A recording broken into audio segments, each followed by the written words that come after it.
আমরা এখন প্রতিরোধ শুরু করব। অনেক ধৈর্য ধারণ করা হয়েছে। এটা খালেদা জিয়ার ব্যাড লাক যে একটা ভালো স্টুডেন্ট পায় নাই। এই হলো অবস্থা বাংলাদেশের এবং মির্জা আব্বাস ভাইয়ের গণতন্ত্র, যেটা হলো উনি শিখেছেন।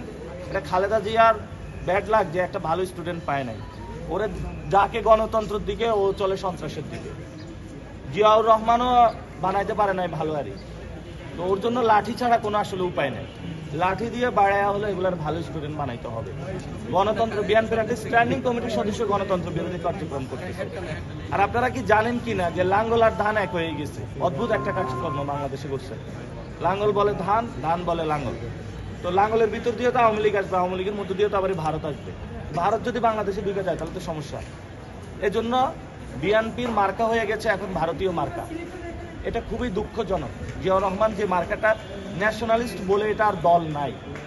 ইনশাল্লাহ শাপলাকলির বড় অভূতপূর্ব ইনশাল্লাহ জয় হবে এবং আমরা সেই জয়টা ইনশাল্লাহ আমাদের যে 8 দফা ইশতেহার দিয়েছি সেই ইশতেহারের মধ্য দিয়ে আমাদের কাজ শুরু করবো ইনশাল্লাহ।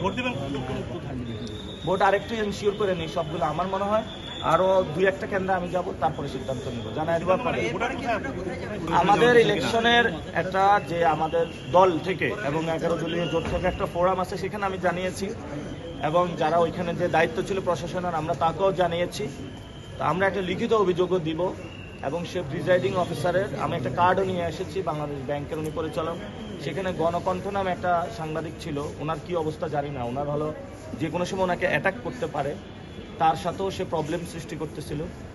তো যেটা দেখে মনে হয়েছে যে ওইখানে প্রিজাইডিং অফিসার না, মনে হচ্ছে উনি মির্জা আব্বাসের ছোটবেলার বন্ধু। আমি আগের দিনে নোটিশ দিয়ে দিয়েছিলাম যে আমি কলেজে যাচ্ছি। ইনভাইটেশন ছিল, আমার ইনভাইটেশন, পরে মির্জা আব্বাসের ইনভাইটেশন ছিল। পরে দেখছে যে এই পরিস্থিতি, পরে উনিও আর আসে না। এর আগে কিন্তু উনি বিকারুন্নেসা কলেজে গিয়েছিল, এর আগে সিদ্ধেশ্বরীতে গিয়েছিল এবং এক জায়গায় ওনাকে শাপলাকলি দেখা দিয়েছে সবাই। এই হলো পরিস্থিতি। তো এটা আমার ইনভাইটেশন ছিল এবং আমাকে শুধু এখানে ডিম মারে নেয়, নিচ দিয়ে কিন্তু আঘাত করেছে। এখন ধরেন বুমগুলো এখানে ধরা আছে, পিছন থেকে আমাকে যদি আঘাত করে আপনারা কিন্তু কেউ দেখবেন না। ওই জন্য আমাদের নিচে মারা হয়েছে, ঘুষি দেওয়া হয়েছে। তো আমরা ওই দিন কনফ্রন্টেশনে যাইনি, যাইলে একজনে এখান থেকে যাইতে পারতো না। আজকে যে আমাদেরকে মারছে সেও উত্তম মাধ্যম খেয়েছে। আমরা এখন প্রতিরোধ শুরু করবো। অনেক ধৈর্য ধারণ করা হয়েছে।